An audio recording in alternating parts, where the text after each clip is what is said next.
Hello and welcome everyone to Smart IAS Foundation. You are watching Pre-Secure with me, Raj Gaurav. Pre-Secure का हमारा session जहां पर हम लोग डेली करंट अफेयर से रिलेटेड एमसीक्यूज डिस्कस करते थे, उसे अब हम लोग एक नए फॉर्म में नए फ्लेवर के साथ फिर से रीस्टार्ट कर रहे हैं प्रीलिम्स एग्जामिनेशंस कंप्लीट होने के बाद। अभी जो रिसेंट में यूपीएससी के प्रीलिम्स गाइस कंडक्ट हुए हैं, कंप्लीट हुए हैं, और एपीएससी के प्रीलिम्स, इसके अलावा बाकी जो प्रीलिम्स एग्जामिनेशंस हुए वहां पर ना तुम उनके क्वेश्चन पेपर को ओपन करना और उसमें करंट अफेयर से जो क्वेश्चंस पूछे गए थे उसे एक बार तुम हमारे डीसीए और प्री सिक्योर सेशन से कंपेयर करके देखना। तब तुम्हें सक्सेस रेट समझ में आएगा कि कई क्वेश्चंस जिनको डायरेक्टली यहां कवर किया गया था और वो उन एग्जामिनेशंस में प्रीलिम्स में पूछे गए हैं। इसी सक्सेस रेट को बरकरार रखने के लिए एक बार फिर से हम लोग प्री सिक्योर के सेशन को रिज्यूम कर रहे हैं। बस इसमें कुछ चेंजेस हमने किया है। हमने चेंजेस क्या किया है कि पहले प्री सिक्योर का जो सेशन था वो मैं आपके साथ डेली डिस्कस करवाता था। अब मैं प्री सिक्योर का सेशन आपके लिए weekly and by weekly discuss करूंगा। कंटेंट वैसा ही रहेगा, करंट अफेयर्स के क्वेश्चंस रहेंगे। जैसे इस वीक के लिए मैं ये 10 टॉपिक्स डिस्कस करने वाला हूं, फिर लास्ट में प्रैक्टिस क्वेश्चंस भी मैं तुम्हें दूंगा। बस ये weekly and by weekly discussion हमने क्यों स्टार्ट किया? डेली करंट अफेयर्स एनालिसिस आपके लिए चल ही रहा है जिसको देखने के साथ साथ आपको रिवीजन करने की भी जरूरत है। अब ये प्री सिक्योर का session weekly and by weekly होने से क्या हो जाएगा ना कि आप वीक में एक रोज या दो रोज इस सेशन को देखोगे और फिर उसको रिवाइज करने के लिए आपके पास इनफ टाइम रहेगा। और फिर जब वीक कंप्लीट हो जाएगा मंडे टू सैटरडे का, तो संडे तक में वीक में दो सेशन हुए प्री सिक्योर के हमारे 10-10 एमसीक्यू के और साथ में प्रैक्टिस क्वेश्चन के, तो लगभग आपके 20 से 25 करंट अफेयर्स के अलग टॉपिक प्रिपेयर हो जाएंगे। आप उसको इजीली रिवाइज कर सकोगे। जुलाई से मैं इस सेशन को स्टार्ट कर रहा हूं, तो मंथ के एंड में जुलाई का कंपाइलेशन फिर आपको मिल जाएगा। सो आपको वीक में दो बार सेशन को देखकर उसको रिवाइज करना है, फिर वीक एंड पर एक बार रिवाइज करना है, और फिर मंथ के एंड पर रिवाइज करना है। फिर करंट अफेयर्स का जो भूत है ना वो एग्जामिनेशन में अगले साल नहीं डराएगा। दैट्स वाई वीकली हम लोग करंट अफेयर सेशन को इस तरह से स्टार्ट कर रहे हैं। So now let's start with the very first topic. कौन से टॉपिक्स आज हम डिस्कस करने वाले हैं एक बार उनको देख लो। यहां पे टोटल 10 टॉपिक्स हैं रिसेंट के करंट अफेयर से। हम लोग इन पे एमसीक्यूज को डिस्कस करेंगे, डिटेल में डिस्कस करेंगे। और डिटेल में एमसीक्यूज करंट अफेयर्स के डिस्कस करने का मतलब कि जो वैल्यू एडिशन का कंटेंट आपको मिलेगा आप उसको मेंस में भी यूज कर सकते हो, है ना। Not just in prelims examination but also in mains examination. उसके बाद लास्ट में प्रैक्टिस क्वेश्चन भी होंगे जिसका आंसर मेरे को कमेंट सेक्शन में चाहिए तुमसे, है ना। वहां पर तुम आनाकानी नहीं किया करो।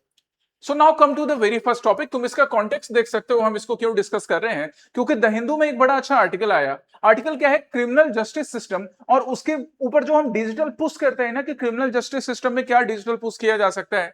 कल के डीसीए सेशन में भी हमने तुम्हारे साथ डिस्कस किया था कि एआई का यूज जुडिशरी में कैसे हो सकता है। सुप्रीम कोर्ट ने इसको लेकर एक ड्राफ्ट रेगुलेशन प्रेजेंट किया है, कल डिस्कस किया था ना।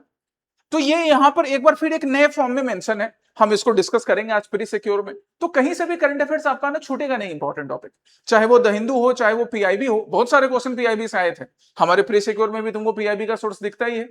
डाउन टू अर्थ हो, इंडियन एक्सप्रेस हो, ऑल इंडिया रेडियो, हर चीज को कवर कर लेंगे। सो जुडिशरी से रिलेटेड ये पहला टॉपिक। अब यहाँ पे देखो क्वेश्चन क्या है, हम क्वेश्चन को पढ़ेंगे। प्रीलिम्स में एस्पिरेंट गलती करके आता है, आता हुआ क्वेश्चन भी नहीं बनता है। उसके पीछे पता है एक मेजर रीजन क्या होता है कि तुम लोग ना क्वेश्चन पढ़ते नहीं हो। फटाक से आपको क्या चाहिए होता है कि हमें आंसर मिल जाए, क्वेश्चन पढ़े नहीं आंसर मिल जाए। मैगी खाने की आदत हो गई है कि फटाक से 2 मिनट में मैगी बनाया, जो कि 2 मिनट में बनता भी नहीं है, 5-10 मिनट में बनता है, और उसको खा लिया, पेट भर गया। थोड़ा ज्यादा मेहनत करो, मेहनत करोगे तो जो सामने प्रोडक्ट मिलेगा ना वो प्रोडक्ट भी हेल्दी रहेगा, सस्टेनेबल रहेगा, सस्टेनेबल डेवलपमेंट की तरह। आज एक क्वेश्चन उस पर भी है। Consider the following statements regarding the interoperable criminal justice system and it's digital infrastructure. मेरे को ऊपर में कहीं पर भी नॉट करेक्ट या इनकरेक्ट देखने को नहीं मिला, बहुत बढ़िया, मैं खुश हूं। नीचे मैंने बोला how many of the given statements are correct, यहां पर भी इंस्ट्रक्शन में इनकरेक्ट नहीं मिला, बहुत बढ़िया, खुश हूं। मतलब मुझे अब करेक्ट ढूंढना है। अगर इनकरेक्ट भी लिखा रहता तब भी खुशी रहता, तब इनकरेक्ट ढूंढ लेता। पर ये ना अलर्टनेस एग्जामिनेशन में होना चाहिए, क्योंकि मेरे को हर प्रीलिम्स एग्जामिनेशन के बाद ऐसा एस्पिरेंट मिल ही जाता है। मैं चाहता हूं कि नहीं मिले तुम में से ऐसा कोई भी, बट फिर भी ऐसे कई एस्पिरेंट मिल जाते हैं, वो ये बोलते हैं कि सर इनकरेक्ट पूछा था, मैं तो करेक्ट चूज करके आ गया। उस टाइम में तो तुमको पता है सजा देने की मन करती है, वो नाक हाथ में पानी लेकर छींकने वाला सजा जो है ना, छींकने, डूब के मरना नहीं है, छींकना है बस, है ना। तो इसलिए करेक्ट नॉट करेक्ट है, तुम लोग सही करना सीख लो। Interoperable criminal justice system पे पहला स्टेटमेंट क्या है? It is a central sector scheme conceptualised by the ministry of home affairs. अब ये जो स्टेटमेंट है ना, यहाँ पे कोई तुक्काबाजी नहीं चलेगी। आपको मालूम होना चाहिए inter operable criminal justice system क्या है, क्या सेंट्रल सेक्टर स्कीम है, सेंट्रली स्पॉन्सर्ड स्कीम है। वैसे जब हम क्रिमिनल जस्टिस सिस्टम की बात कर रहे हैं ना, तो सेंट्रल सेक्टर स्कीम होने के ही ज्यादा चांसेस है, जहां पे सेंट्रल गवर्नमेंट अपने तरफ से इसको लॉन्च कर रहा है। But conceptualised by ministry of home affairs है या नहीं? क्योंकि कॉन्सेप्चुलाइज्ड बाय सुप्रीम कोर्ट भी हो सकता है, कॉन्सेप्चुलाइज्ड बाय एनी अदर बॉडी भी हो सकता है ना, चांसेस है ना। सोशल जस्टिस या विमेन इंपावरमेंट वाली बॉडी भी तो कॉन्सेप्चुलाइज कर सकती है। तो यहां पर बिना जाने ना आप ऐसे क्वेश्चंस को नहीं बना पाओगे, इसलिए आपको स्टेटमेंट पढ़ना है और फिर इसके बाद जो अब मैं यहां पर एक्सप्लेनेशन करने वाला हूं उसको भी देखना है, तब ये क्वेश्चन बन जाएगा। जैसे पहला स्टेटमेंट क्या था कि इंटर ऑपरेबल जस्टिस सिस्टम जो है that is conceptualised by ministry of home affairs. Wrong. Actually में इसको कॉन्सेप्चुलाइज करने का काम किसने किया था, मतलब ये किसके दिमाग की सोच है? सुप्रीम कोर्ट के दिमाग की सोच है। तो पहली बात तो ये कि सुप्रीम कोर्ट के दिमाग की सोच है। हाँ भाई, ये बात सही है कि इसको इंप्लीमेंट करवाने की रिस्पॉन्सिबिलिटी किसको दी गई है? मिनिस्ट्री ऑफ होम अफेयर्स को दी गई है। बट कॉन्सेप्चुलाइज करना, सोचना सुप्रीम कोर्ट ने किया था। फिर इसके लिए जो डिजिटल सपोर्ट हमको चाहिए, तो डिजिटल सपोर्ट के लिए भी देखो हम दो बॉडी को यूज कर रहे हैं, एक NCRB national crime records bureau, और दूसरा हम किसको यूज कर रहे हैं? एनआईसी नेशनल इंफॉर्मेटिक सेंटर्स के इंफ्रास्ट्रक्चर को।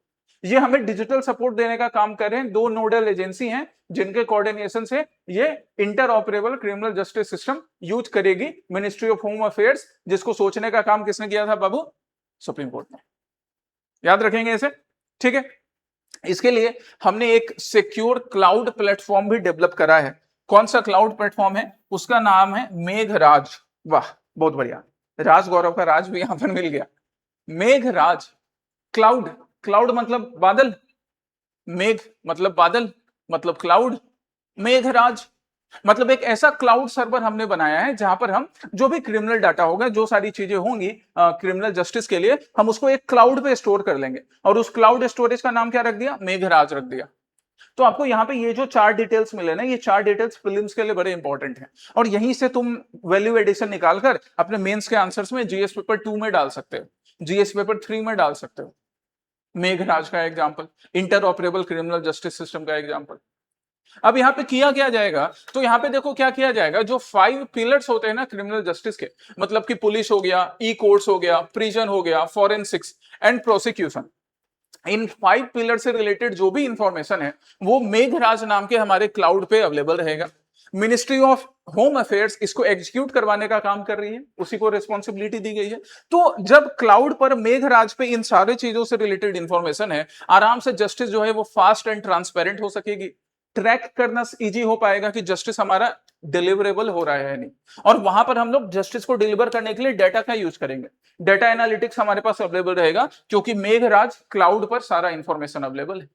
अब आ जाओ इस क्वेश्चन को बनाने के लिए, अब हमारा ये क्वेश्चन बन जाएगा। सो पहला स्टेटमेंट क्या था? It is a central sector scheme, ठीक है भाई यहां तक, but conceptualised by ministry of home affairs, wrong, overall wrong. और एग्जामिनेशन में ना प्रीलिम्स में ये काटा काटी करो, प्रीलिम्स में सिर्फ क्वेश्चन देकर ऐसे नहीं कि अच्छा ये 1 स्टेटमेंट रॉन्ग था, 2 करेक्ट था, ऐसे अपने दिमाग में नहीं रखना है, यूज करना है। अच्छा ये 1 यहाँ पे रॉन्ग था, कट करे, करेक्ट था, कट, करेक्ट किया हुआ मार्क है ना, ये मार्क करो।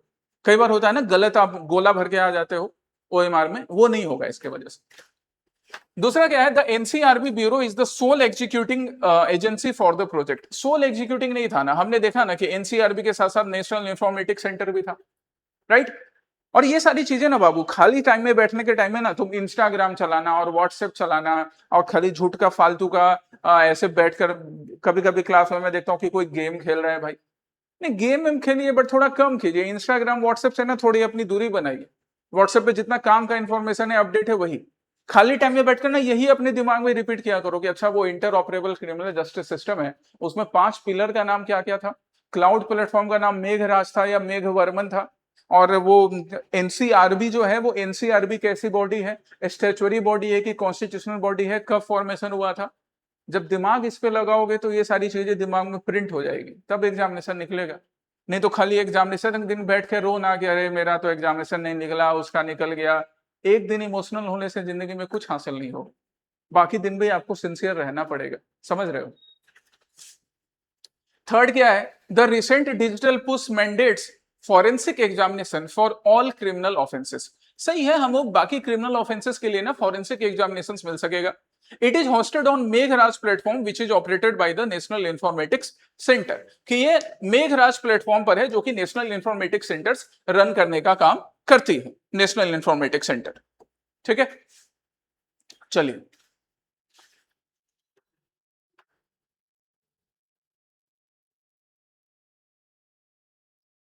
एक मिनट, एक यहाँ पे स्टेटमेंट थर्ड क्या था भाई? The recent digital push mandates forensic examination for all criminal offences.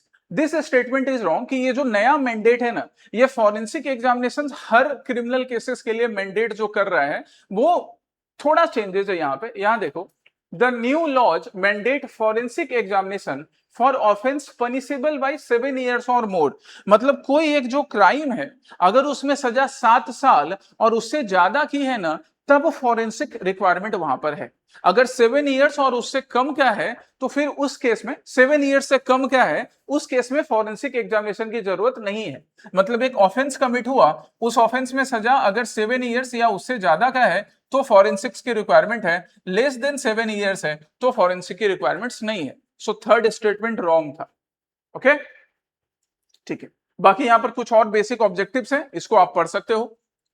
Next topic पर हम आए। नेक्स्ट टॉपिक में यहाँ पे नेशनल पेमेंट कॉर्पोरेशन एनपीसीआई के बारे में है, और एनपीसीआई ने एक नया सिस्टम लॉन्च किया है जिसको हम बोल रहे हैं ड्रूनिक्स। अच्छा, Drunix, national payment corporation of India. जब national payment corporation of India कुछ लॉन्च करेगा तो उसका मेन पर्पस रहेगा कि इंडिया में जो डिजिटल पेमेंट है ना, उसको और बेहतर बनाया जा सके। अब वो हम ड्रूनिक्स के हम मदद से करेंगे। चलो पहला क्वेश्चन देखें जरा, इस पर क्या है पहला statement. Related to Dronix and NPCI, कहीं पर इनकरेक्ट नहीं देखा, नीचे इनकरेक्ट देखा, क्या पकड़ लिया यहां, इसलिए क्वेश्चन करेक्टली पढ़ना है। यहां पर इनकरेक्ट दिखा, हमने पकड़ लिया, अब हम इसको सॉल्व करेंगे। पहला statement, Dronix is an open source permissionless public blockchain framework developed to strengthen India's digital public infrastructure. अब ये मैं आगे तुमको ड्रोनिक्स के बारे में बताऊंगा, पर देखो क्या चीजें ध्यान रखनी चाहिए कि ड्रोनिक्स को नेशनल पेमेंट कॉर्पोरेशन इंडिया ने लॉन्च करा, तो ऑब्वियसली इंडिया का digital public infrastructure specially payment से रिलेटेड, डिजिटल पेमेंट से रिलेटेड, इसको और स्ट्रेंथन करने का काम किया जाएगा ड्रोनिक्स के मदद से। करेक्ट, ओपन सोर्स है, आजकल ओपन सोर्स प्लेटफॉर्म्स डेवलप किए जाते हैं, बट परमिशनलेस नहीं होगा सिस्टम। परमिशनलेस अगर हम ओपन सोर्स सिस्टम को डेवलप करेंगे ना, तो उसके ना सिक्योरिटी के रिस्क अराइज हो सकते हैं। दैट समवन इवन सपोज मान लो कोई बॉडी होगी या कोई इंडिविजुअल होगा जो कि इंडिया के पेमेंट के इस डिजिटल इंफ्रास्ट्रक्चर को हार्म पहुंचाने की कोशिश करेगा, और परमिशनलेस ओपन सोर्स रहने के केस में ना, वो ओपन सोर्स में सोर्स कोड में ही चेंज करके पूरे के पूरे पेमेंट सिस्टम को बर्बाद कर सकता है। That's why source code open तो रहता है, but with permission someone can access it. So permissionless नहीं होगा, इसके वजह से हमने पूरा स्टेटमेंट ही काट दिया। सही बात। दूसरा, Hyperledger Fabric is an open source enterprise blockchain framework hosted by the Linux Foundation। ठीक है, अब इसके लिए हमको आगे जानने की जरूरत है कि क्या सच में हाइपरलेजर लाइनक्स फाउंडेशन ऑन करता है कि नहीं करता है। वैसे ये स्टेटमेंट सही है कि लाइनक्स फाउंडेशन ऑन करता है। लाइनक्स तुमने कभी यूज किया है? मोस्टली आप जो अपने लैपटॉप में, कंप्यूटर्स में यूज करते हो, वहां विंडोज होता है। हम लोग कॉलेज में, याद है जब कॉलेज में प्रोजेक्ट बनाने का काम करते थे तो लाइनक्स यूनिक्स यूज करते थे तभी। आजकल भी शायद यूज होता होगा, अब तो वो जरूरत नहीं पड़ती है, बट कॉलेज के टाइम में काफी करते थे। तुम भी कभी यूज करके देखना, काफी स्मूथ रहता है। विंडोज से फंक्शंस थोड़े डिफरेंट रहते हैं। तो हाइपरलेजर फैब्रिक की हम बात करें तो हाइपरलेजर फैब्रिक कोई फैब्रिक नहीं है, नाम दिया गया है फैब्रिक। ये एक ब्लॉकचेन नेटवर्क है ना। अलग अलग ब्लॉक्स मिलकर, कंप्यूटर के अलग अलग ब्लॉक्स मिलकर कैसे एक टास्क को जल्दी परफॉर्म करवा सकते हैं, उसका ही एक नेटवर्क है, जिसको होस्ट करने का काम कौन करता है? Linux foundation. तो यहां से एक फैक्ट आप याद रखेंगे एग्जामिनेशन के लिए भी, डायरेक्ट फैक्ट में भी, कि Hyperledger Fabric is an blockchain platform which is hosted by the Linux Foundation. NPCI इसको यूज करेगा ड्रूनिक्स में। सेकंड वॉच करेक्ट, इनकरेक्ट ढूंढना था, वन इनकरेक्ट है ना। थर्ड क्या है? NPCI is a not for profit company established as an initiative of the Reserve Bank of India and the Indian Banks Association. ये हमने आज भी देखा है, इससे पहले भी प्री सिक्योर और डीसीए के सेशन में और क्लासेस में तुमने पढ़ा होगा कि एनपीसीआई को आरबीआई और इंडियन बैंक एसोसिएशन बनाती है। Correct. NPCI Tech Solution Limited is a planned subsidiary intended to build infrastructure for systems like central bank digital currency. ये भी सही बात है कि ये एक सब्सिडरी इंटेंडेड है NPCI की, जो कि ना एक डिजिटल सिस्टम बनाने का काम कर रही है, system central bank digital currency बनाने का काम कर रही है, एक इंफ्रास्ट्रक्चर। एक्चुअली में यहाँ पे डिजिटल करेंसी की देखो जब बात होती है, हम यूजुअली अभी जो पेमेंट करते हैं ना, जैसे सपोज तुमने चाय पिया और चाय पीकर तुमने स्कैनर पे 20 रुपया पे कर दिया, वहां ना आप डिजिटल करेंसी नहीं यूज कर रहे हो, बस आप digital method of payment use करके पेमेंट कर रहे हो। बट एनपीसीआई की ये जो सब्सिडरी ऑर्गेनाइजेशन है, ये डिजिटल करेंसी प्लेटफॉर्म बनाने का काम करेगी, यही इसका मेन टारगेट है। इनकरेक्ट सिर्फ 1 था, आंसर क्या होगा? 1 ओनली। करेक्ट नहीं चूज कर लेना है 2 and 3 ओनली या 4 ओनली। तो अब ड्रूनिक्स पर आ जाते हैं। तो ड्रूनिक्स एक ओपन सोर्स प्लेटफॉर्म है, means the source code would remain available with permission and then you can contribute it. यहां पर हम लोग लाइनेक्स के हाइपरलेजर फैब्रिक को भी यूज करेंगे, जिससे इंडिया में डिजिटल पेमेंट और साथ ही साथ डिजिटल करेंसी का जो इंफ्रास्ट्रक्चर है वो बेहतर हो सकेगा।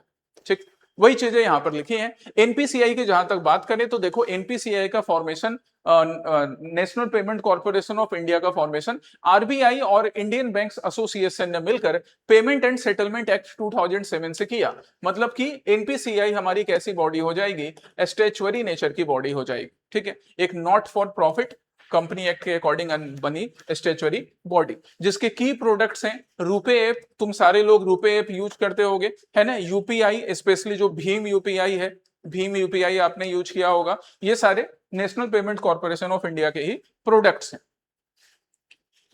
यहाँ पे कुछ और भी डिजिटल इनिशिएटिव हैं, जैसे फाल्कन जो production grade blockchain network management है, right. FIMI finance model for India है। ये भी डिजिटल इनिशिएटिव्स हैं जहां पर हम लोग ब्लॉकचेन टेक्नोलॉजीज का यूज करते हैं। Someday we will also discuss them. Vigil AI मुझे यहाँ पर दिख रहा है, विजिल AI मैंने पहले भी प्री सिक्योर में डिस्कस किया है, विजिल AI। ठीक है, नेक्स्ट टॉपिक हमारा किसके ऊपर है? नेक्स्ट टॉपिक है हमारा Borjuli wetland and biodiversity heritage site. मतलब असम से रिलेटेड एक करंट अफेयर्स, जो कि ना सिर्फ एपीएससी के लिए बल्कि यूपीएससी और बाकी स्टेट पीसीएस के लिए भी इंपॉर्टेंट है, एनवायरमेंट एंड इकोलॉजी के पर्सपेक्टिव से। तो देखो यहाँ पर हम लोग अब आकाशवाणी और एआईबी के अपडेट्स देखेंगे। तो यहाँ पर ऑल इंडिया रेडियो ने क्या बोला? आसाम बोरजुली साइट इन सोनितपुर, अच्छा सोनितपुर में है, मालूम पड़ गया, notified as a biodiversity heritage site. कि सोनितपुर में ये जो बोरजुली साइट है, इसको ना बायोडायवर्सिटी हेरिटेज साइट के रूप में डिक्लेयर किया है। किसने डिक्लेयर किया है वो देखना है।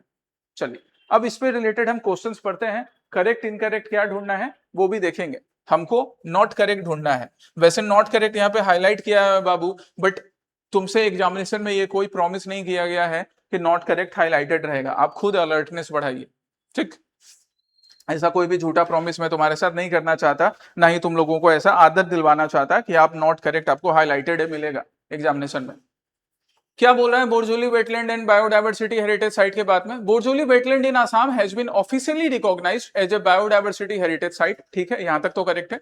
For the in situ conservation of Oryza rufipogon, the wild progenitor of modern cultivated rice. अच्छा, ये देखो वैसे सही है, आगे मैं डिस्कस करने वाला हूं कि यहां पर ना ये जो राइस है, ये देखिए राइस की वेराइटी, तो यहां पर ओरिजा रूफीपोगोन जो ये जो वेराइटी है, ओरिजा रूफीपोगोन वेराइटी, राइस की जो वेराइटी है वो ना यहाँ पर ओरिजिनली मिलती है, और उसका ही मॉडर्न कल्टीवेशन यहाँ पर हो सकेगा। और हम इसको ना इन सिटू, मतलब इसी साइट में, यहीं पर ही हम इसको बोरजुली वेटलैंड साइट में ही कंजर्व कर सकेंगे, और फिर इसका हम प्रोडक्शन इंक्रीज कर सकेंगे। मतलब एक साथ कंजर्वेशन भी होगा इस स्पीसीज का, एक बड़ी यूनिक वेराइटी है राइस की, इसके भी हम कैरेक्टरिस्टिक्स को डिस्कस करेंगे, और साथ ही साथ प्रोडक्शन भी होगा जिससे फायदा होगा, और इन सिटू होगा, मतलब हम उसी प्लेस पर करेंगे। हम ऐसा नहीं है कि राइस का कल्टीवेशन वहां से बोरजुली से लाकर गुवाहाटी में कर रहे हैं, वैसा नहीं। ठीक है, तो करेक्ट है जी पहला स्टेटमेंट। ठीक, नॉट करेक्ट ढूंढना था वैसे तो। ए और सी आंसर हो नहीं सकता है, बी और डी में से हो सकता है कि नहीं? B2 क्या है? Under the Biological Diversity Act 2002 the central government holds the exclusive statutory power to officially notify a geographic area as a biodiversity heritage site. नहीं, एक्चुअली में सेंट्रल गवर्नमेंट के पास राइट नहीं होता है, स्टेट गवर्नमेंट लोकल बॉडीज के साथ मिलकर तब बायोडाइवर्सिटी हेरिटेज साइट डिक्लेयर कर सकता है। ये चीज याद रखना। तो सेकंड इज रॉन्ग, ये एनवायरमेंट के बेसिक्स में भी आपसे क्वेश्चन पूछा जाता है। ठीक है। एनवायरमेंट के लिए याद रखना, जैसे अभी तुम लोग क्लासेस में एनवायरमेंट कर रहे हो, तो मैंने तुमको क्लास में भी बताया कि एनवायरमेंट का एक पार्ट हम स्टैटिक पार्ट क्लास में पढ़ते हैं और फिर उससे रिलेट करके करंट के जो भी इवेंट्स होते हैं हम उनको भी पढ़ते हैं। प्रीलिम्स में स्टैटिक और करंट दोनों आएगा, और मेंस में जो एक्चुअली में करंट वाला पार्ट है ना, उससे मेंस के क्वेश्चंस ज्यादा बनते हैं, इसलिए आपको ध्यान रखना है मेंस के लिए भी स्टैटिक पार्ट से भी बनेगा, कुछ पार्ट से बनेगा। थर्ड क्या है, Oryza rufipogon is valued as an agricultural genetic resource because it possesses inherent pest resistance and a high capacity to tolerate environmental stress like flooding and salinity। बिल्कुल, ये जो पॉइंट है ना, ये पॉइंट आपको याद रखना है कि राइस की ये जो वेराइटी है, राइस की ये वेराइटी बड़ी इंपॉर्टेंट है। क्यों राइस की ये वेराइटी इंपॉर्टेंट है? ये टाइमर कहां से स्टार्ट हो गया भाई? हमें टाइम की कोई दिक्कत नहीं है, आराम से देखेंगे, वीकली सेशन है। राइस की जो ये वेराइटी है ना, ये एनवायरमेंटल स्ट्रेस को और फ्लडिंग, क्योंकि फ्लड ब्रह्मपुत्र वैली का रीजन और बराक वैली का रीजन और गंगा वैली का रीजन, ये रीजन काफी फेस करता है। तो खैर आज हम ब्रह्मपुत्र वाले रीजन की बात कर रहे हैं, तो फ्लडिंग और बाकी एनवायरमेंटल स्ट्रेस, क्लाइमेट चेंज और बाकी स्ट्रेस के बाद भी, इवन सैलिनिटी इंक्रीज होने के बाद भी, ओरिजिया रूपीफोगोन नाम की ये जो राइस की वेराइटी है, ये राइस की वेराइटी ना अच्छा प्रोडक्शन दे सकती है। दैट्स वाई इसका इन सिटू कंजर्वेशन जरूरी है। 2 रॉन्ग था, 1 एंड 3 करेक्ट है। आंसर हमको मिल चुका है बी, 2 एंड 4 ओनली। फिर भी 4 पढ़ लेते हैं। With the recent addition of Borjoli wetland, Assam currently hosts 4 official notified biodiversity heritage site। Wrong है ये बात। खैर ये बात तो हम आगे भी डिस्कस कर लेंगे, पर एग्जामिनेशन में ना ऐसे एलिमिनेशन काम आता है, और देखो वो हमेशा काम आता है। कुछ लोगों के बहकावे पे मत जाना कि एलिमिनेशन खत्म हो गया और फलाना खत्म हो गया। ऐसे ज्ञानी लोग चाय की दुकान पर बैठकर खाली रीमर फैलाने का काम करते हैं, पैनिक स्प्रेड करते हैं। ठीक है, तो बोरजोली हम वेटलैंड की बात कर लें। बोरजोली वेटलैंड सोनीतपुर डिस्ट्रिक्ट में पड़ता है, राइट, अराउंड 0.41 हेक्टेयर का। इस राइस की वैरायटी को इन सिटू यहीं पर कंजर्व करने के लिए बनाया जा रहा है। इंप्लीमेंटेशन मैकेनिज्म के लिए obviously ICAR, Indian council of agricultural research and national bureau of plant genetic resources साथ में आकर काम करेंगे। साथ में आसाम बायोडाइवर्सिटी बोर्ड भी होगा। ठीक है, बायोडाइवर्सिटी एक्ट की जहां तक बात करें बाबू, तो देखो बायोडाइवर्सिटी एक्ट 2002, इसके अकॉर्डिंग किसी भी रीजन को बायोडाइवर्सिटी रिजर्व साइट या हेरिटेज साइट डिक्लेयर करने का राइट ना सेंट्रल गवर्नमेंट के पास नहीं, स्टेट गवर्नमेंट के पास होता है, in consultation with local bodies. ठीक, ये चीज याद रखिएगा। प्रोसेस फंक्शन जो है वो नेशनल बायोडाइवर्सिटी अथॉरिटी करती है, साथ ही साथ स्टेट बायोडाइवर्सिटी अथॉरिटी भी इसमें इन्वॉल्व रहती है। हम राइस की वैरायटी की बात कर ले तो राइस की वैरायटी की प्रॉपर्टी देख लो, क्लाइमेट रेजिलिएंट है, जेनेटिक रिसोर्स बेसिस में काफी अच्छा होता है, पेस्ट और डिजीज रेसिस्टेंस भी होता है। कि मतलब ये जो राइस की वैरायटी है ना, इसमें पेस्ट अटैक काफी कम होता है, इवन डिजीज भी इस राइस की वैरायटी में नहीं दिखते हैं, एंड दैट्स वाई इसका प्रोडक्शन भी काफी अच्छा होता है। This is useful. अभी राइस के साथ एक चीज क्या होता है कि जो लोग डायबिटिक पेशेंट होते हैं वो राइस का कंजम्पशन थोड़ा कम करते हैं।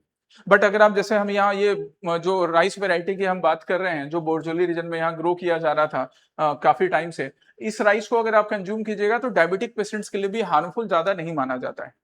जहां तक हम आसाम में बायोडाइवर्सिटी हेरिटेज साइट की बात करें तो Majuli biodiversity heritage site, Hajong tortoise lake biodiversity heritage site and Borjuli wild rice biodiversity heritage site. तो टोटल कितने हुए? 3, 4 नहीं हुए, 3 हुए, है ना, 4 नहीं है, 3 है, याद रखेंगे इसको। नेक्स्ट टॉपिक पर चलें, ऐसे डिटेल में ही डिस्कस करना है हमें। नेक्स्ट टॉपिक में क्या है? Consider the following statement regarding sustainable development goals and their assessment. क्यों भाई सस्टेनेबल डेवलपमेंट गोल? देखो करंट अफेयर्स का एक important source Down To Earth. यहां पर क्या है, डाउन टू अर्थ ने एक आर्टिकल क्या लिखा, that Hamburg sustainability conference India climbs to its highest ever rank in the 2026 UN SDG index। कि इंडिया अभी तक के अपने SDG इंडेक्स में सबसे हाईएस्ट लेवल पर पहुंचा है, बट फिर भी hunger remains a major challenge. India में अभी भी भूख एक बड़ी चैलेंज है, इसलिए कभी खाना मिले ना खाने को, उसका अपमान मत करना। कई लोगों को वो नसीब नहीं होता है। यू आर लकी कि आपके प्लेट तक खाना पहुंच रहा है ना। चलिए, करेक्ट ढूंढना है या इनकरेक्ट? करेक्ट ढूंढना है। सबसे पहले वो देख लिया हमने एसडीजी से रिलेटेड। पहला स्टेटमेंट क्या? SDG are a set of integrated global targets that are legally binding on all United Nations member states. Legally binding nature का एसडीजी टारगेट अगर रखा जाएगा ना बाबू, तो कई देश तो पहले भाग जाएंगे कि अरे भाई लीगली नेचर का क्यों कर दिया, ये हमारे लिए वॉलंटरी रखो कि ठीक है एसडीजी टारगेट्स है, हम इसको वॉलंटरी पूरा करेंगे। लीगली बाइंडिंग करने की जरूरत नहीं होती। जैसे आज अब प्री सिक्योर का सेशन है तो ये तुम्हारे ऊपर वॉलंटरली है कि आप पढ़ोगे तो एग्जामिनेशन में अच्छा करोगे। लीगली बाइंडिंग तो नहीं है कि नहीं करोगे तो कल जेल में डाल दिया जाएगा। हाँ, लेकिन नहीं पढ़ोगे तो बाबू फिर एग्जामिनेशन में वही है, फिर तभी अफसोस जताना। तो एसडीजी भी लीगली बाइंडिंग नहीं है, बट उम्मीद यही किया जाता है कि एसडीजी को इंप्लीमेंट करवाने से किसी भी राज्य का भला हो। One is wrong, how many are incorrect, एक तो मिल चुका है और देखते हैं। The global SDG index which assesses the progress of UN member states is published annually by the UN Sustainable Development Solution Network SDSN। Correct statement है ये। इसके लिए अब हम और ज्यादा आगे पढ़ते हैं, ठीक है, इनके बारे में, सस्टेनेबल डेवलपमेंट गोल्स और ये जो रिपोर्ट है इसके बारे में। तो इसको पब्लिश करने का काम यूएन सस्टेनेबल डेवलपमेंट सॉल्यूशन करता है, ये भी सही है ना। लीगली बाइंडिंग नेचर का है नहीं, ग्लोबल मॉनिटरिंग होती है, हर साल इसको पब्लिश करने का काम किया जाता है। While India achieved its highest ever rank in 2026 SDG index, it continues to rank lower than South Asian neighbors such as Bhutan and Nepal। अब भूटान और नेपाल से भी इंडिया लोअर है, इस चीज को ना हमको देखने की जरूरत है कि क्या भूटान और नेपाल से भी इंडिया लोअर है कि नहीं है। चलिए देखते हैं। स्ट्रॉन्ग इंप्रूवमेंट वाला कैटेगरी यहां दिख रहा है ना, इस पे ध्यान दो। क्या लिखा हुआ है, since 2015 India has climbed 18 places making it one of the fastest improving major economies. ये सब जो पॉइंट है ना, ये आपके मेंस के वैल्यू एडिशन के भी काम आएगा। And however still remains behind south Asian neighbours like Bhutan, Maldives, Nepal and Sri Lanka. अभी भी भूटान, मालदीव, नेपाल एंड श्रीलंका से पीछे रह रहा है। अच्छा, मतलब ये स्टेटमेंट भी रॉन्ग है, दिस स्टेटमेंट इज रॉन्ग, ये स्टेटमेंट हमारा क्या हो गया, रॉन्ग हो गया। तो फिर हमारा आंसर क्या हो जाएगा, कितने स्टेटमेंट अभी तक रॉन्ग मिल चुके हैं। पहला करेक्ट था, नहीं पहला रॉन्ग था, दूसरा करेक्ट था, थर्ड रॉन्ग था। आंसर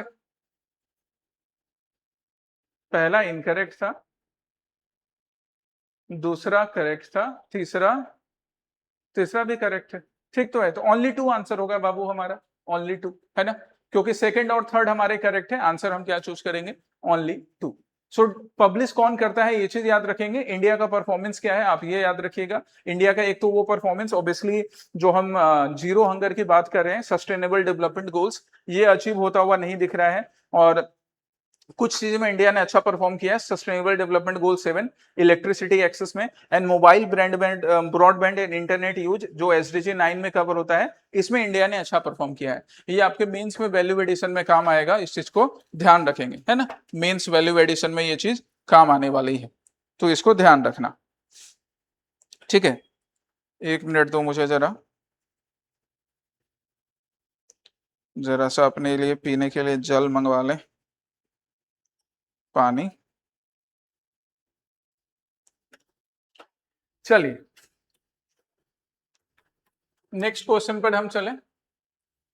अच्छा, यहाँ पर बाकी सस्टेनेबल डेवलपमेंट गोल्स और इंडिया में सस्टेनेबल डेवलपमेंट गोल्स की मॉनिटरिंग और बाकी इंप्लीमेंटेशन कैसे होता है उसके बेसिक्स दिए हुए हैं, that you can read through the notes. Comment section में ये अपलोड हो जाएगा, अगर कहीं दिक्कत रहे तो मुझे पूछना। इसमें कुछ नया नहीं है, कई बार रिपीट हुआ है, दैट्स वाई मैं आगे बढ़ रहा हूँ।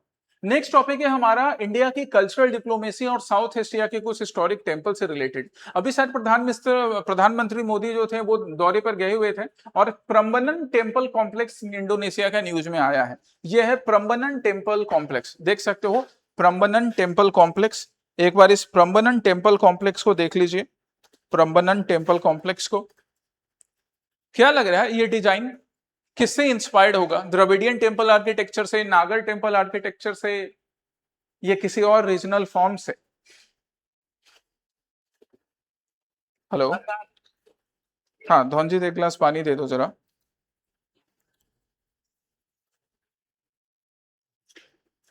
चलिए क्या बोल रहा है इसके बारे में, क्वेश्चन पहले हम देख लें। The Prambanan temple in Indonesia was built by the Mataram kingdom and is dedicated exclusively to lord Shiva. अब इसका स्टेटमेंट हम भगवान शिव का भी ध्यान कर ले तो भी हमसे डायरेक्टली नहीं बनेगा। हमको ये मालूम होना चाहिए कि ये जो टेम्पल है ना, इसलिए हम पहले इसके बारे में पढ़ लेते हैं कि ये टेम्पल सिर्फ भगवान शिव को नहीं बल्कि ब्रह्मा, विष्णु, महेश तीनों को डेडिकेटेड है। मतलब जो त्रिमूर्ति है उनको डेडिकेटेड, और साथ में साथ उनके वाहन का भी मेंशन है, हंस, गरुड़ एंड नंदी। नंदी हो गया भगवान देवादिदेव महादेव के लिए, गरुड़ हो गया भगवान विष्णु के लिए, हंस हो गया ब्रह्मदेव के लिए। ठीक, तो सबसे पहले बात की किंगडम का नाम मातरम किंगडम बिल्कुल था, लेकिन त्रिदेवों को डेडिकेटेड ये प्रम्बनन टेम्पल है, 10th सेंचुरी का है, काफी पहले इंडोनेशिया में बना था, 10th सेंचुरी का टेम्पल। वर्ल्ड हेरिटेज साइट में भी इसकी गणना होती है, इसकी काउंटिंग वर्ल्ड हेरिटेज साइट में भी होती है। इकोलॉजिकल चेंजेस से भी, हिस्टोरिकली भी इकोलॉजिकल चेंजेस हुए हैं या अर्थक्वेक हुए हैं, उससे भी इसको काफी डैमेज पहुंचा है। और साउथ में जो माउंट मेरापी जो है ना, यहाँ पे वोल्केनिक इरप्शंस के वजह से भी इस टेम्पल को नुकसान पहुंचा है। अब इंडिया ने ये बीड़ा उठाया है कि हम इसको ना वापस से रीस्टोर करेंगे, रिनोवेट करने का काम करेंगे, रीस्टोर करने का काम। ठीक है, तो पहला स्टेटमेंट हमारा रॉन्ग हो गया, सिर्फ लॉर्ड शिव को डेडिकेटेड नहीं है, बाकी किंगडम का नाम मातरम किंगडम है। ये फैक्ट्स आपको बार बार रिवाइज करके याद रखने हैं। आर्ट एंड कल्चर इसको हम बोलेंगे, ये आर्ट एंड कल्चर का करंट अफेयर्स है। सारा आर्ट एंड कल्चर का करंट अफेयर्स सिर्फ बुक में नहीं मिलेगा बाबू, इसलिए करंट से भी पढ़ना है। Second, the architectural symmetry and public water projects of the Prambanan temple reflect the influence of India's Pallava and Chola dynasties. अब जरा हम टेम्पल का फोटो देखते हैं। यहाँ पर जब आप इस टेम्पल का फोटो देखोगे ना, तो इस टेम्पल में आपको सबसे पहले एक चीज दिखेगा कि यहाँ पे ना सेमी पिरामिडिकल शेप में ऐसे ऊपर, सेमी पिरामिडिकल शेप में ऐसे ऊपर क्या किया गया है, मेन टावर का फॉर्मेशन किया गया है। और ये जो मेन टावर होते हैं, हम इसको द्रविडियन स्टाइल में किस नाम से बुलाते हैं, हम इनको विमान नाम से बुलाते हैं। ये डायरेक्टली कर्विकल शेप नहीं है।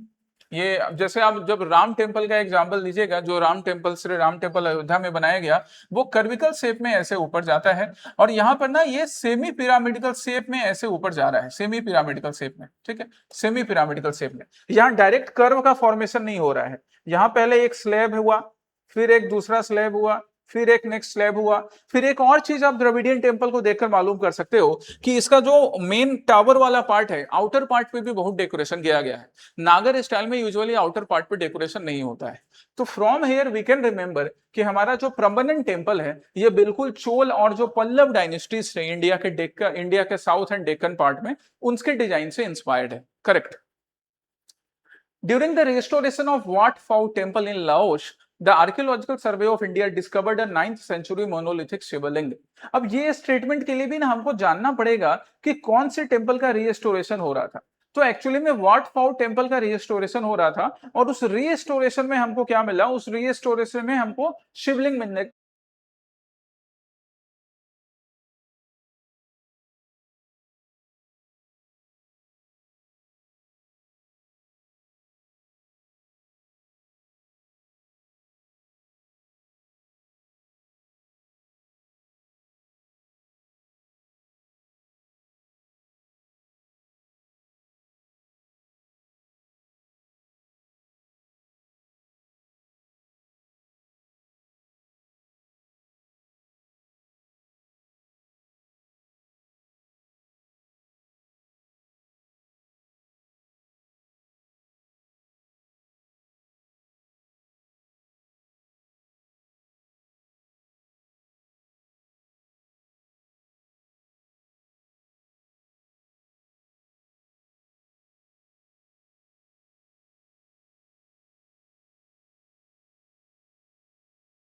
गया इस वजह से। सेकंड क्या है, a state is declared fully literate under the Ullas programme only after meeting the benchmark verified by the department of school education and literacy. कि जब department of school education and literacy verify कर देता है, तभी किसी state को उल्लास programme के अंदर फुल्ली लिटरेट डिक्लेयर किया जाता है, जो कि सिंपल सी बात है, करेक्ट होना चाहिए। Himachal Pradesh and Sikkim has achieved full literacy status prior to Uttarakhand. अच्छा, आज जो हम ये डिस्कस कर रहे हैं, आज हम ये डिस्कस किसके लिए कर रहे हैं, उत्तराखंड के लिए। उत्तराखंड के चीफ मिनिस्टर श्री धामी साहब ने ये अनाउंस किया था। तो बिल्कुल सही बात है, थर्ड स्टेटमेंट इज करेक्ट कि उत्तराखंड से पहले हिमाचल प्रदेश एंड सिक्किम ने इस चीज को अचीव कर लिया है। और सिर्फ हिमाचल प्रदेश सिक्किम ही नहीं, मिजोरम, गोवा, त्रिपुरा एंड उत्तराखंड, नाउ उत्तराखंड, इन लोगों ने इस स्टेटस को अचीव करके रखा है। उत्तराखंड से पहले Mizoram, Goa, Tripura, Himachal Pradesh and Sikkim, in states ने भी 100% लिटरेसी जो है ना, एडल्ट 100% लिटरेसी, इसको अचीव कर लिया था। चलिए अब हम उल्लास प्रोग्राम के बारे में थोड़ा और पढ़ें। सबसे पहले तो सेंट्रली स्पॉन्सर्ड स्कीम है, न्यू एजुकेशन पॉलिसी या नेशनल एजुकेशन पॉलिसी के अकॉर्डिंग, राइट। यहां पर इस चीज को ध्यान रखा जाता है कि understanding should be available for life long learning. मतलब कि 15 साल के ऊपर भी अगर 15 साल तक किसी ने फॉर्मल एजुकेशन एक्वायर नहीं किया, इलिटरेट है, तो उनको 15 साल के बाद भी शिक्षा दी जा सकती है। ये उल्लास का मेन पार्ट हो गया। ठीक। अब उत्तराखंड इस चीज को अचीव करने के बाद 6th फुल्ली लिटरेट स्टेट बन गया। ये अपने आप में एक डायरेक्ट प्रीलिम्स प्रैक्टिस क्वेश्चन है, मेंस के वैल्यू एडिशन के भी काम आएगा। That bye successful implementation of Ullas initiative which is a centrally sponsored scheme, Uttarakhand has become the 6th such state having 100% literacy, adult literacy. याद रखिएगा, मेंस के लिए भी ऐसे यूज कर सकते हैं, ठीक है। सिग्निफिकेंस इसका है कि एम्पावरमेंट इससे होगा, ह्यूमन कैपिटल का इंप्रूवमेंट होगा, ये नॉर्मल सिग्निफिकेंट है, that you can study here. हम नेक्स्ट टॉपिक पर चलते हैं। नेक्स्ट टॉपिक हमारा क्या है, और मुझे यहां सबसे पहले क्या दिख गया, मुझे ये दिख गया कि यहाँ पे नॉट करेक्ट ढूंढना है, करेक्ट नॉट करेक्ट पे ध्यान रखते जाना है। किसके बारे में भाई, consider the following statements regarding the once weekly basal insulin Awiqli and India's diabetic landscape. Diabetic landscape, India में डायबिटीज की बीमारी आजकल काफी बढ़ रही है, ना सिर्फ उम्र दराज लोग, एजेड लोगों में, बल्कि इवन यंग पॉपुलेशन में भी ये दिख रहा है। और इंसुलिन का डोज पहले से चल रहा है, बट वो ना रेगुलर लेना पड़ता है। ये जो नया डेवलपमेंट है ना, ये वीक में एक ही बार लेना पड़ेगा, हो सकता है उसके बाद 2 वीक में एक बार लेना पड़े, है ना। इस वजह से हम इसको डिस्कस कर रहे हैं। सो पहला स्टेटमेंट क्या, Awiqli is the world's first and one only once weekly background insulin analogue approval for clinical use in adults with type 1 और टाइप 2 डायबिट्स। सही बात है कि ये दुनिया का ना पहला and once in a week insulin injection है, टाइप 1 एंड टाइप 2 डायबिट्स दोनों के लिए। करेक्ट।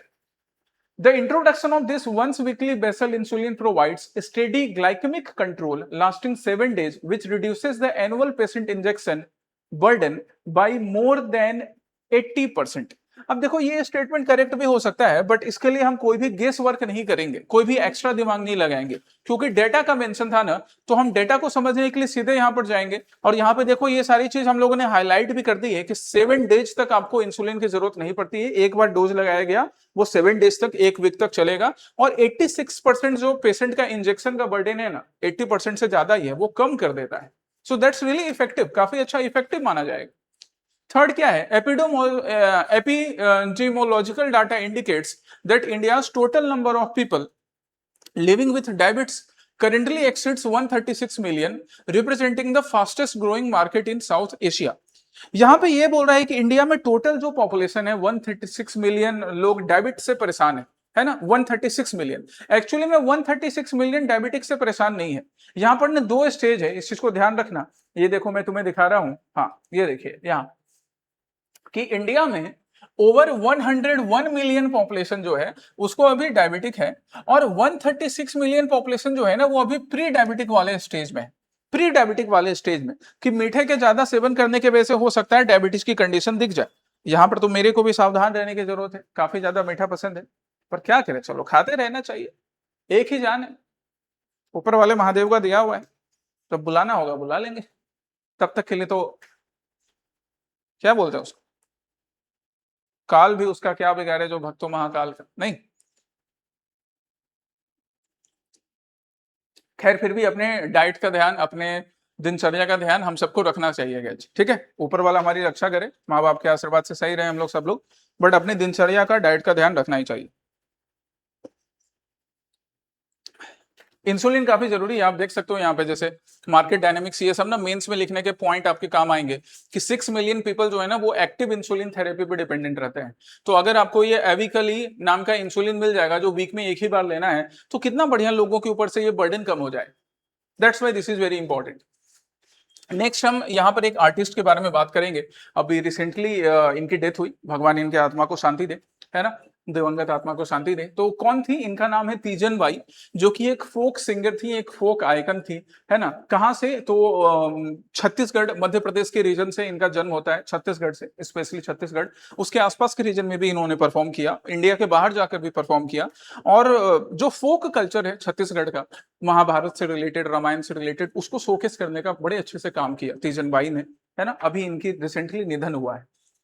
तो चलिए अब हम इसके बारे में पढ़ते हैं। अच्छा, कौन से फोक कल्चर को ये प्रमोट कर रही थी, तो तुम यहाँ पे देख सकते हो कौन सा फोक कल्चर लिखा हुआ है इंडियन एक्सप्रेस में, पांडवनी फोक कल्चर। तो पांडवनी एक फोक कल्चर है जो कि ऑब्वियसली किससे रिलेट होगा, तो ये महाभारत के टाइम से रिलेट होगा, और बाकी भी जो हिंदुइज्म में पहले का रिच कल्चरल हिस्ट्री चला रहा है उससे रिलेटेड फेज रहते हैं। पहला statement, Pandavani is a traditional musical story telling format based on the Mahabharata. ठीक है, पांडवनी है तो महाभारत से रिलेटेड है। And its performance is exclusively restricted to the state of Chhattisgarh. क्यों भाई, सिर्फ छत्तीसगढ़ में क्यों एक्सक्लूसिवली रिस्ट्रिक्टेड रहेंगे? वैसे भी छत्तीसगढ़ में है तो मध्य प्रदेश में पास में होगा ही, तो छत्तीसगढ़ के साथ साथ मध्य प्रदेश भी हो गया। मध्य प्रदेश के साथ साथ पास में उड़ीसा में भी आपको ये पांडवनी कला को परफॉर्म करने वाले लोग मिल जाएंगे। कुछ पॉपुलेशन तो आंध्र में भी आप देख सकते हो, तो आसपास के एडजॉइनिंग स्टेट्स में भी है, सिर्फ और सिर्फ छत्तीसगढ़ में नहीं। बाकी म्यूजिकल स्टोरी टेलिंग है, वो बात सही है, पांडवनी उसके फीचर्स हम आगे देखेंगे। ब्रिटिशर्स का सबसे बढ़िया कॉन्ट्रीब्यूशन क्या बाबू? चाय। तो पहला वाला रॉन्ग हो गया इसके वजह से, not exclusively limited to Chhattisgarh. हाँ, ये जो तीजन बाई थी ये छत्तीसगढ़ से बिलोंग करती थी, वो बात सही है। In the Kapalik narrative style of Pandavani, Pandavani का ना बाबू दो नैरेटिव स्टाइल है। चलो सबसे पहले देख लें, तब हम इस क्वेश्चन को आंसर कर सकेंगे। दो नैरेटिव स्टाइल होगा पांडवनी का, है ना। इनको देखो, राष्ट्रपति महोदय ने भी इनको सम्मानित किया था पद्मश्री से, पद्म भूषण से एंड पद्म विभूषण से सम्मानित हो चुके हैं। ठीक है, क्या लिखा हुआ है? सी रिमेन्स द ओनली, कितना बढ़िया पॉइंट है, she remains the only recipient of the Padma Vibhushan from Chhattisgarh. अच्छा, छत्तीसगढ़ से एकलौती पद्म विभूषण अवॉर्डी है। अरे वाह, बढ़िया है, काफी अच्छा इनकी पहुंच है, काफी बढ़िया इन्होंने मतलब छत्तीसगढ़ के आर्ट एंड कल्चर को, कला को प्रोत्साहन देने का काम किया है। हाँ, तो पांडवनी ना दो स्टाइल में परफॉर्म किया जाता है। एक स्टाइल होता है बाबू वेदमती स्टाइल, जहां पर एक जगह एक फ्लोर पर बैठ के ही आर्टिस्ट परफॉर्म करने का काम करते हैं। और दूसरा स्टाइल होता है कपलिक स्टाइल, जहां पे ना फ्री मूवमेंट होता है, स्टेज में फ्री मूवमेंट होता है। ये काफी रिगरस मूवमेंट होता है, इसमें बॉडी की स्ट्रेंथ की भी रिक्वायरमेंट होती है, फिर स्टोरी टेलिंग भी आपको गाकर बोलकर करना होता है, बाकी आर्टिस्ट भी साथ में रहते हैं, बट इसमें बॉडी स्ट्रेंथ की भी काफी रिक्वायरमेंट होती है कपलिक स्टाइल में, जहां पे बॉडी का फ्री मूवमेंट होगा स्टेज पर। और जो वेदमती स्टाइल है वहां पे शांति से आराम से फ्लोर पे एक जगह बैठकर परफॉर्मेंस किया जाता है। तो पांडवनी के दो स्टाइल हो गए, वेदमती स्टाइल जहां पर एक जगह बैठकर परफॉर्म किया जाएगा, कापलिक स्टाइल जहां पे स्टेज को पूरा यूज किया जाता है। जो श्रीमती तीजन बाई थी, इन्होंने कपलिक स्टाइल में ज्यादा परफॉर्मेंस किया था। कपलिक स्टाइल को कहा जाता है ना कि ये कपलिक स्टाइल पहले मेल डोमिनेटेड होता था, इन्होंने इस चीज को भी ब्रेक करने का काम किया, तभी तो छत्तीसगढ़ से ओनली रिसिपिएंट है पद्म विभूषण की, है ना। तो योगदान तो इनका काबिले तारीफ है। सेकंड स्टेटमेंट क्या था? In the Kapali narrative style the performer remains seated. नहीं, ये रॉन्ग हो गया भाई, ये कपलिक नैरेटिव स्टाइल में नहीं है, तो 2 is wrong, 1 was wrong. Teejan Bai the only Padma Vibhushan awardee from Chhattisgarh mastered the dynamic Kapalik style which was historically reserve for men. ये सही बात है, इन्होंने कपलिक स्टाइल में परफॉर्म किया। ओनली 1 इज करेक्ट, आंसर क्या होगा? बी, है ना। यहाँ पे sorry, only 1 is correct, answer क्या होगा? A, only 1। ठीक है, तो आप देख सकते हो यहाँ तीजन बाई को, ये पूरे स्टेज का यूज करके परफॉर्मेंस करने का काम करते थे, पांडवनी स्टाइल। यहाँ पर महाभारत से रिलेटेड और बाकी सनातन धर्म से रिलेटेड कहानियों को सुनाने का, बताने का काम किया जाता है। चलिए, इंडिया के अलावा बाकी कई जगहों पर इन्होंने इस कल्चर को प्रमोट किया था, जो अभी छत्तीसगढ़, मध्य प्रदेश, उड़ीसा, इन राज्यों में मेनली परफॉर्म किया जा रहा है। नेक्स्ट टॉपिक हमारा किसका है? गगनयान मिशन से रिलेटेड, मतलब साइंस एंड टेक्नोलॉजी से related. ISRO conducts ground test for new sub orbital solid motor based test vehicle. मतलब एक ना टेस्ट व्हीकल बनाया जा रहा है, जिसका सक्सेसफुल इसरो क्या कर रहा है? ग्राउंड टेस्ट कर रहा है, सो दैट जब हम गगनयान मिशन में अपने अंतरिक्ष यात्रियों को भेजें तो किसी भी टाइप का मिसहैप ना हो, इसके लिए जितने सक्सेसफुल एक्सपेरिमेंट करने हैं पहले से कर लेंगे। सो पहला स्टेटमेंट क्या? सब ऑर्बिटल लॉन्च व्हीकल, जिसको शॉर्ट में सॉल्व बोला गया है, कॉम्प्लेक्सिटीज को सॉल्व कर देगा। करेक्ट ढूंढना है भाई वैसे, है ना, करेक्ट ढूंढना है। The SOLV platform is design to carry the Gaganyaan crew module, ठीक है, to an altitude of 400 kilometre before deploying a series of parachutes for splash down. जब 400 किलोमीटर भेज ही देंगे तो बचेगा क्या? वो तो एक्चुअल गगनयान मिशन में 400 किलोमीटर भेजना है, यहाँ पे कुछ 10, 14, 15 किलोमीटर भेजकर हमारा टेस्ट हो जाएगा। 400 किलोमीटर में तो पूरा मिशन ही लॉन्च हो जाएगा बाबू, है ना। सेकंड क्या है? The solid propulsion stage of solve is derived directly from the polar satellite launch vehicle strap on motor modified with a slow burn rate propellant. बिल्कुल देखो, ये स्टेटमेंट सही है कि जो पोलर सैटेलाइट लॉन्च व्हीकल का तरीका है, उसी चीज को यूज किया गया है, उसी मेथड को यूज किया गया है सॉलिड प्रोपल्सन के फॉर्म में, सॉल्व में। सॉल्व कहने का मतलब sub orbital launch vehicle experiment में। करेक्ट है ये। नेक्स्ट क्या? The Gaganyaan mission aims to demonstrate human space flight capability by sending a 3 crew member. बिल्कुल 3 क्रू मेंबर को भेजा जाएगा to low earth orbit for a 3 day mission. 3 crew member 3 दिन के लिए लो अर्थ ऑर्बिट, लगभग 400 किलोमीटर वाले रेंज में इनको गगनयान मिशन के थ्रू भेजा जाएगा। 3 भी करेक्ट था, करेक्ट ही ढूंढना था, एक रॉन्ग था, आंसर क्या होगा? बी आंसर होगा, ओनली 2। ठीक है, चलिए, तो हम इनको ज्यादा से ज्यादा कितने एल्टीट्यूड तक भेजेंगे? 10 से 17 एल्टीट्यूड तक भेजेंगे, राइट। स्प्लैश डाउन इजिली हो पाएगा कि नहीं पैराशूट्स ओपन होने से, ये सारी चीजें चेक की जाएंगी। मतलब देखो क्या है यहाँ पे जो लिखा है उसको मैं समझा देता हूं कि जब हम गगनयान मिशन लॉन्च करेंगे ना, तो गगनयान मिशन में, ये देखो, गगनयान मिशन में हम 400 किलोमीटर की ऊंचाई पर लो अर्थ ऑर्बिट में भेजने का काम करेंगे हमारे अंतरिक्ष यात्री को। तो अभी हम 20 किलोमीटर तक भेज के चेक कर लेंगे कि वहां भेजकर फिर वहां से स्प्लैश डाउन जो होगा रॉकेट ओपन होने पर, सॉरी पैराशूट ओपन होने पे स्प्लैश डाउन जब होगा, वो स्प्लैश डाउन इजिली सही से सेफली हो पाएगा कि नहीं, है ना जी। आप देख सकते हो किस तरह से स्प्लैश डाउन होकर यहाँ पर समुद्र में आकर फाइनली स्पेस हमारे जो भी अंतरिक्ष यात्री हैं, ट्रेवलर्स हैं, वो सेफली आ सकेंगे कि नहीं। इसके लिए पीएसएलवी मोटर की टेक्निक यूज की गई है। पीएसएलवी रॉकेट में जो सॉलिड प्रोपल्सन टेक्निक है वो यूज किया गया है। गगनयान मिशन में 3 दिन के लिए 3 अंतरिक्ष यात्रियों को भारत से भेजा जाएगा। Now last but not the list, ये किसके ऊपर है? अगेन एनवायरमेंट एंड इकोलॉजी से रिलेटेड डाउन टू अर्थ का एक आर्टिकल, मगर क्रोकोडाइल। कोटा में, अच्छा कोटा में क्रोकोडाइल्स की डेथ हो गई। कोटा का नाम लेते ही कॉलेज का टाइम फिर याद आ जाते हैं। कोटा में क्रोकोडाइल की डेथ हो गई। अच्छा कौन से रिवर में? रिवर का नाम देखो क्या है, चंबल नहीं है, चंद्रौली रिवर है। तो जरा चंद्रौली रिवर पढ़ना, तो चंद्रौली रिवर क्या है गूगल करके मेरे को कमेंट सेक्शन में बताना। पहला स्टेटमेंट देखिए, अच्छा ये क्वेश्चन ऐसे है, स्टेटमेंट 1 2 3 मतलब एक्सप्लेनेशन चेक करना है। 1 क्या है? मगर crocodile acting as a opportunist stop carnivorous face severe survival threat from lethal toxic accumulations in polluted aquatic habitats like the Chandrauli river ecosystem. एकदम सही बात है, ये जो मगर क्रोकोडाइल है ना, ये कार्निवोरस है।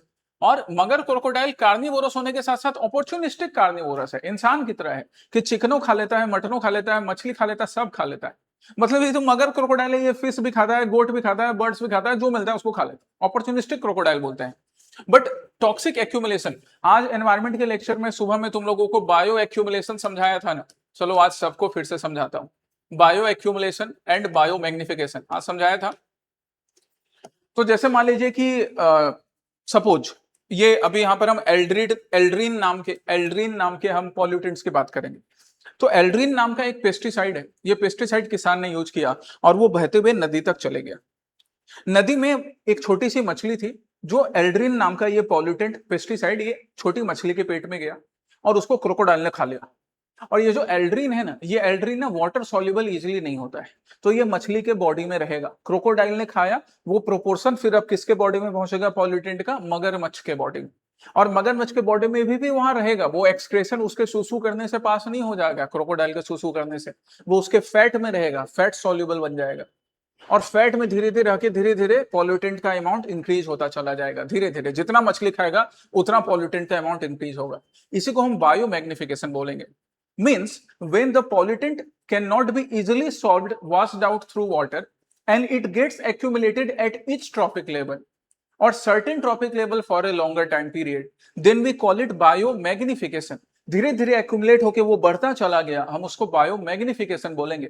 इसके लिए पॉल्यूटेंट का फैट सोल्यूबल होना जरूरी है, वाटर सोल्यूबल के केस में वो बहकर निकल जाता है, ठीक है, या एक्सक्रेटा से सुसु करने से, पसीना वगैरह से भी निकल सकता है। स्टेटमेंट 2 देखो क्या है।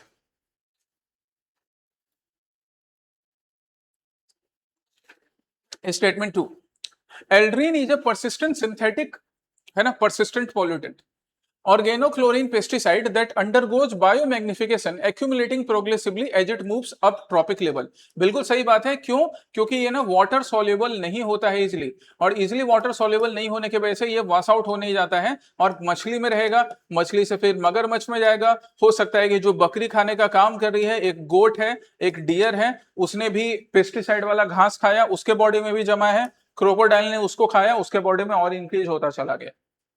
वैसे बैंड है एल्ड्रीन, बट फिर भी यूज होता है। 3 क्या है? प्रोलॉन्ग्ड एक्सपोजर टू और injection of aldrin triggers severe physiological failure by directly disrupting the nervous system of wildlife. बिल्कुल डायरेक्टली नर्वस सिस्टम ब्रेक होता है। जैसे वल्चर के लिए हमने पढ़ा था, कुल्सी में वल्चर रेस्ट्रो बनाया गया। क्यों? क्योंकि वल्चर्स जो होते हैं ना, उनका किडनी रेनल फेलियर हो रहा है, बाकी भी बॉडी में कई कॉम्प्लेक्सिटीज आते हैं, ये सब पॉल्यूटेंट्स के साइड इफेक्ट्स। दोनों स्टेटमेंट फर्स्ट को करेक्टली एक्सप्लेन कर रहे हैं। हम क्या चूज करेंगे? Both 2 and 3 are correctly explaining the 1। दोनों एक्सप्लेन कर रहे हैं, बायो मैग्निफिकेशन भी और साथ ही साथ किस तरह से मगर की डेथ हो रही है। अब जब हम मगर की बात कर रहे हैं बाबू, तो सबसे पहले तो मगर का IUCN स्टेटस देख लो। क्या है मगर का IUCN स्टेटस? वल्नरेबल। और साइट्स के अपेंडिक्स 1 में, वाइल्ड लाइफ प्रोटेक्शन एक्ट के अपेंडिक्स 1 में, मतलब जब वल्नरेबल है ना, तो यहां पर ही इसको प्रोटेक्ट करने की जरूरत है, नहीं तो आगे जाके इंडेंजर्ड भी हो सकता है और क्रिटिकली इंडेंजर्ड भी हो सकता है, फिर एक्सटिंक्ट भी आगे हो सकता है। वैसे मगर का IUCN स्टेटस वल्नरेबल है। घड़ियाल का IUCN स्टेटस क्या है? मेरे को कमेंट सेक्शन में बताना जरा तुम, घड़ियाल का IUCN स्टेटस।